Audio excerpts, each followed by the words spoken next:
Welcome to today's lecture. Today we will be studying a small topic which comes under the heading Occupational Health. We will be basically dealing 4 topics today: pneumoconiosis, lead poisoning, sickness absenteeism and occupational cancer. First, about pneumoconiosis.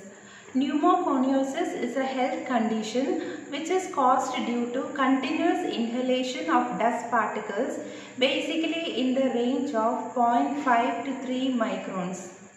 Due to continuous inhalation of these dust particles, what is going to happen is all these dust particles, which is of the range of 0.5 to 3 microns, will keep getting accumulated in our lungs, and that will result in fibrosis of the lungs and other complications which will impair the health of the person. The hazardous or the toxic effect of these dust particles on the humans can be due to many factors like concentration of these dust particles on our atmosphere, the duration of exposure, chemical composition and fineness. The fineness of dust particle is a very important factor attributing to pneumoconiosis. The more and more the dust particle becomes finer, the chance of developing pneumoconiosis and its complications are very high. If the dust particle is very fine, then it will go deep into our lungs, like from the bronchi, then to the bronchioles and finally to the alveoli, and the fibrosis and subsequent complications will be very more. The major dust related diseases are silicosis, anthracosis, biocinosis, bagasosis, asbestosis and farmer's lung. As of now, for silicosis and all these dust related diseases, there is no specific cure or there is no specific treatment.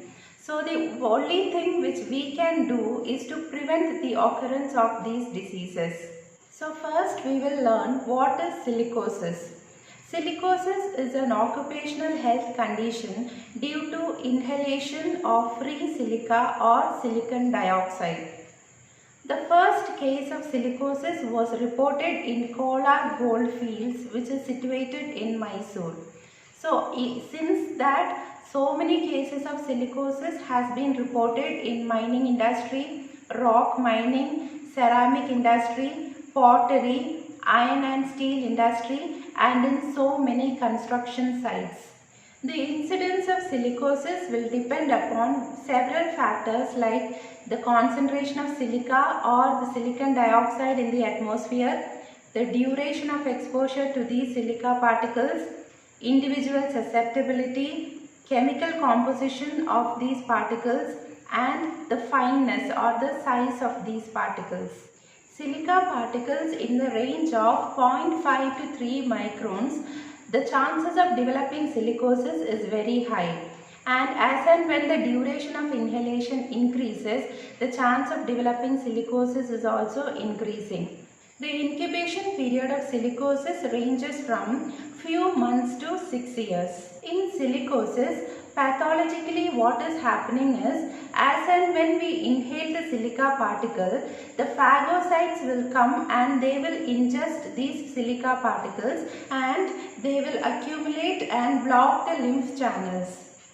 Pathologically, silicosis is characterized by dense nodular fibrosis. These nodules, the size of these nodules range from 3 to 4 millimeters in diameter. The symptoms of silicosis include cough, dyspnea on exertion and chest pain. As and when the situation or the condition of the patient worsens, the total lung capacity also will decrease. When we take the X-ray of a patient with silicosis, we can notice snowstorm appearance in the X-ray. The patients with silicosis, that is the silicotics, they are more prone for developing pulmonary TB, and this condition is called silicotuberculosis. For silicosis, as of now there is no specific treatment. The fibrotic changes which has already occurred cannot be reversed. Since there is no specific treatment for silicosis, the only way the silicosis can be controlled is by rigorous dust control measures and by regular physical examination.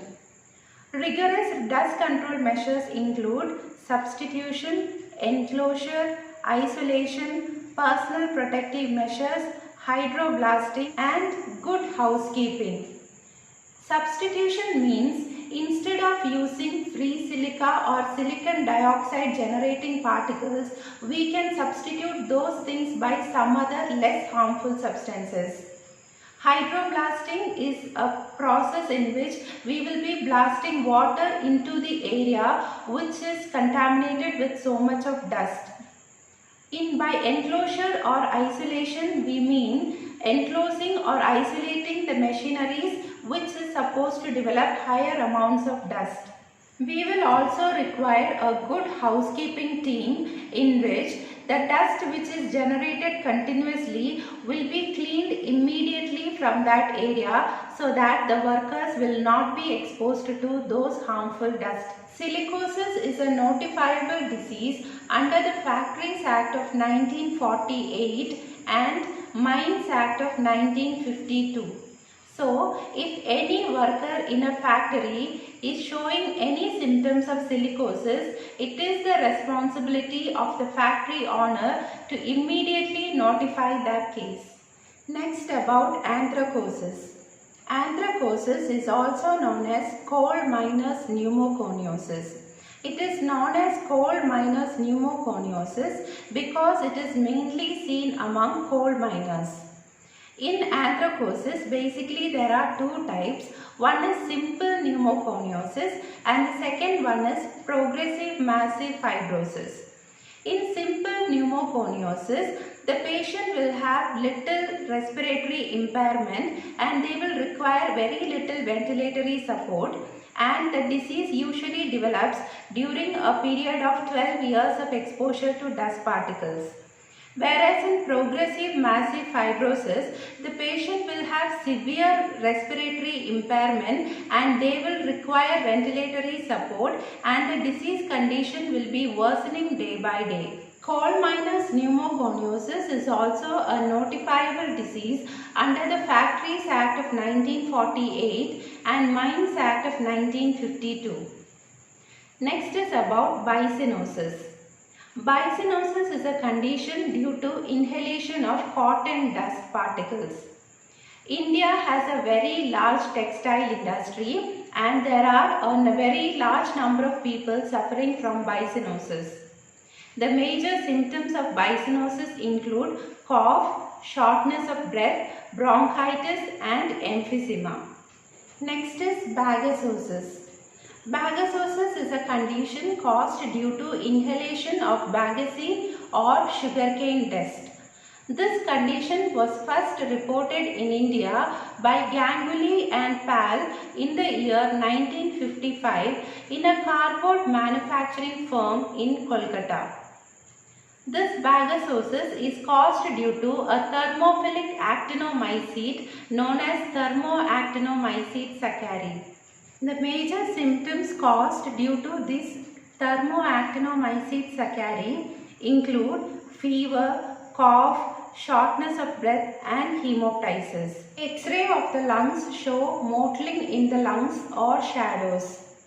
If we give early treatment for this patient, the acute inflammatory conditions of the lungs will get resolved.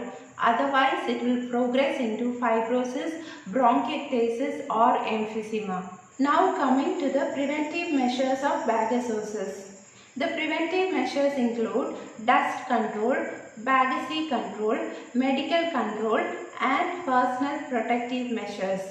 Dust control include suppression of these dust particles by wet process or hydroblasting or by maintaining a good housekeeping or by having a very good exhaust ventilation. Bagasse control.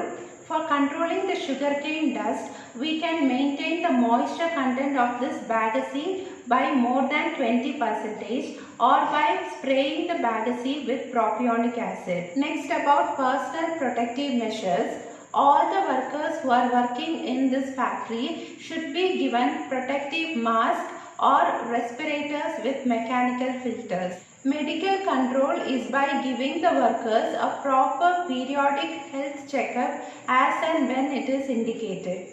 The next condition is asbestosis. Asbestosis is a condition which is caused due to inhalation of asbestos.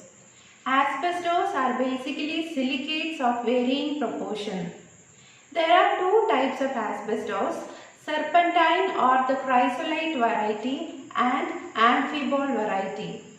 So here what is happening is when we inhale or ingest asbestos, this asbestos particles will be deposited in the alveoli and that will further lead to pulmonary fibrosis, respiratory insufficiency and hence premature death. Inhalation of asbestos can lead to carcinoma of bronchus, carcinoma of gastrointestinal tract and mesothelioma of pleura and peritoneum.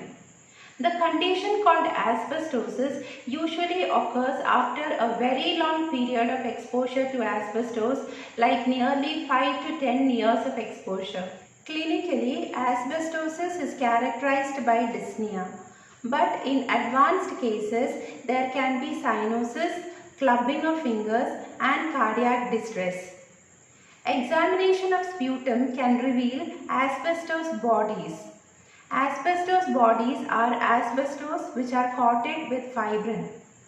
An X-ray examination of asbestosis will show a ground glass appearance in the lower third of the lung field. The major preventive measures of asbestosis include substitution, rigorous dust control measures, continuing research and periodic medical examination of the workers. In substitution, we have to use safer types of asbestos like chrysolite and amosite, and we regularly need to do a periodic health checkup of the factory workers. The next condition is called farmer's lung. Farmer's lung is due to the inhalation of dust from moldy hay or grain dust.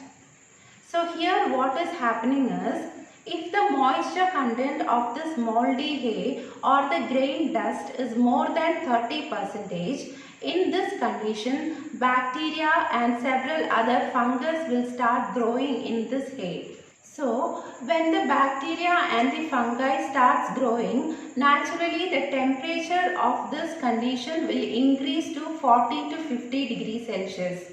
So under a temperature of 40 to 50 degrees Celsius, this will encourage the growth of thermophilic actinomycete, of which Micropolyspora falernii is the causative agent for farmer's lung. Farmer's lung is characterized by so many respiratory symptoms, and in advanced cases it can lead to pulmonary fibrosis and pulmonary failure. Next we will learn about lead poisoning. Lead is a widely used metal in many of the factories and industries. Why? Because of its properties like low boiling point, its anti-corrosive nature, and lead can easily mix up with other metals and can form alloys. There are several compounds of lead, of which almost all the compounds like lead oxide, lead carbonate and lead arsenate are toxic and dangerous to human beings. Coming to the mode of absorption of lead, lead can be absorbed to our body through three ways.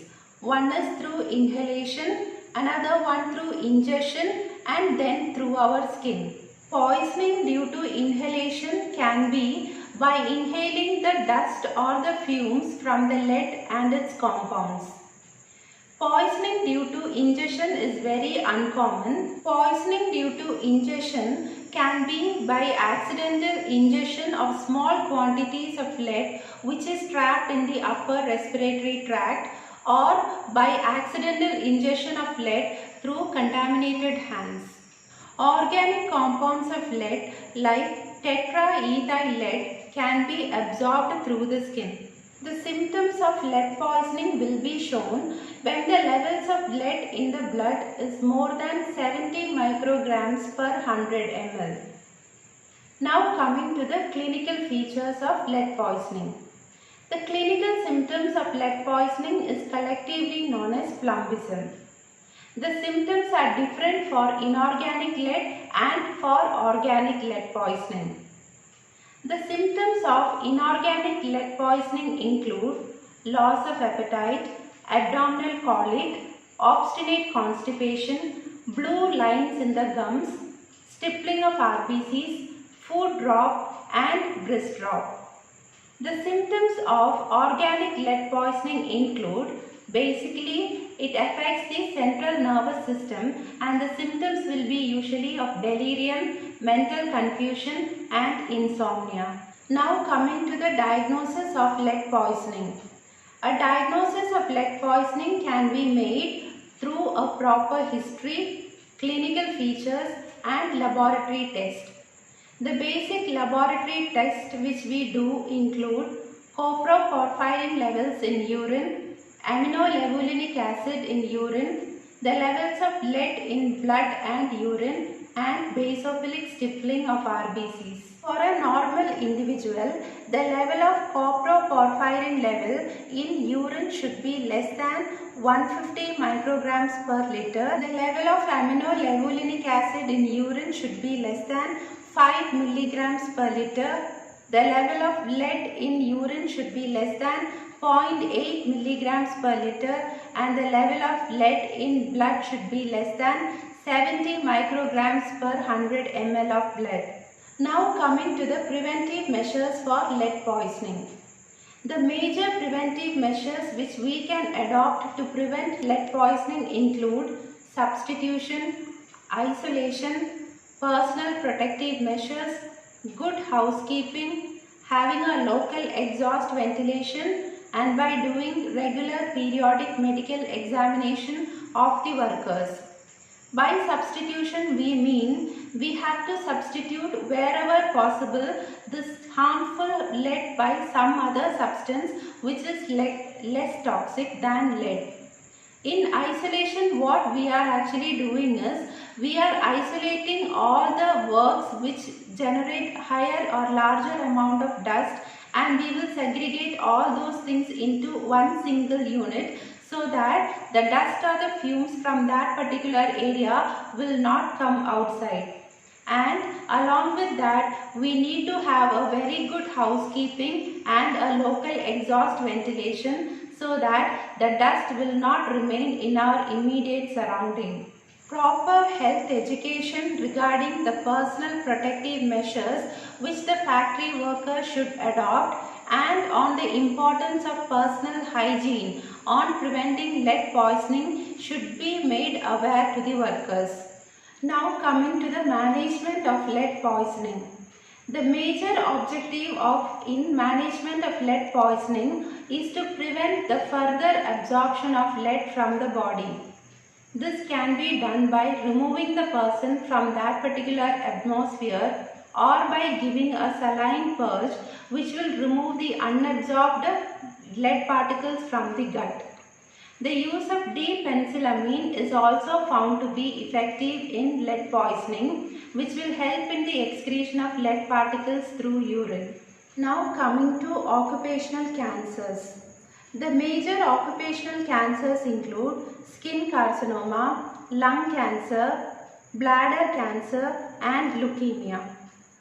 Skin cancer is mostly seen among workers who are working in tar industry, road making, dye stuff making, oil refineries, gas workers and coke oven workers.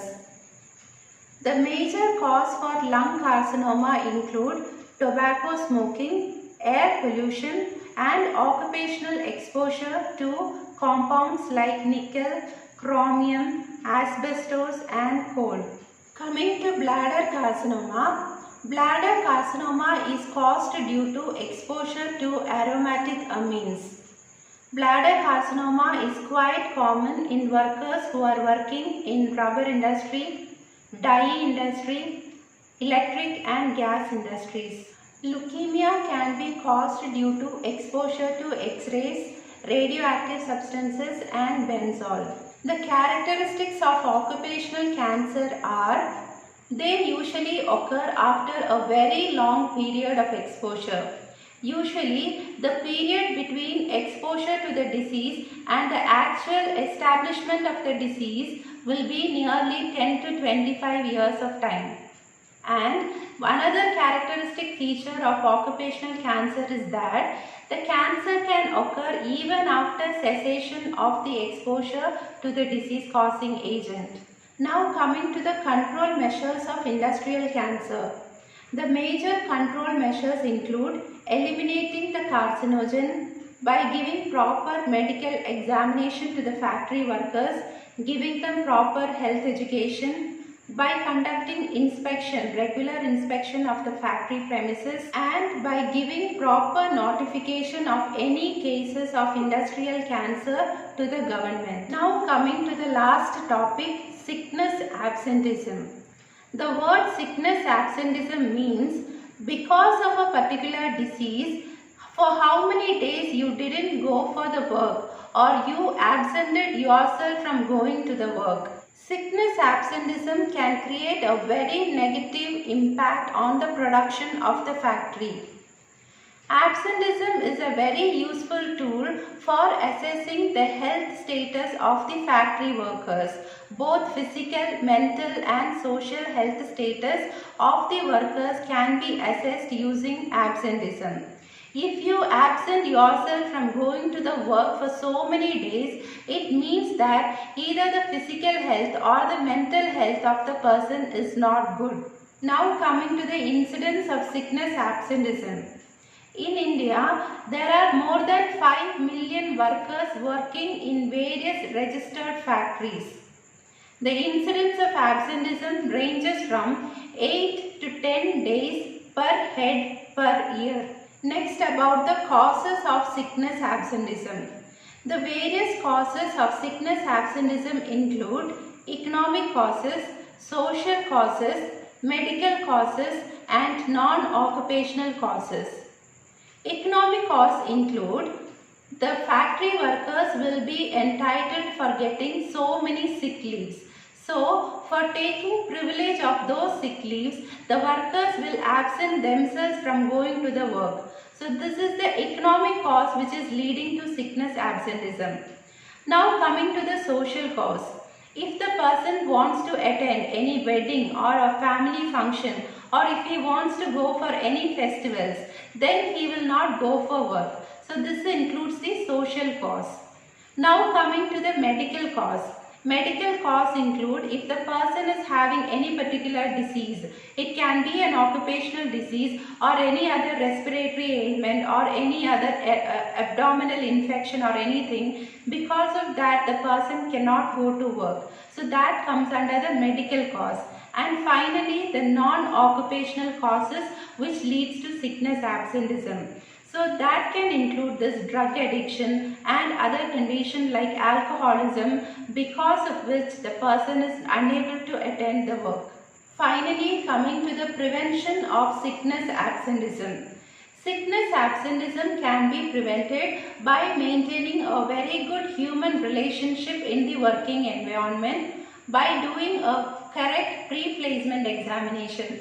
Pre-placement examination means even before taking the person for a work, we have to make sure that the person is having interest in that particular work and the person is physically fit for doing that work. Then only the person will do his work correctly and will not take unnecessary leaves.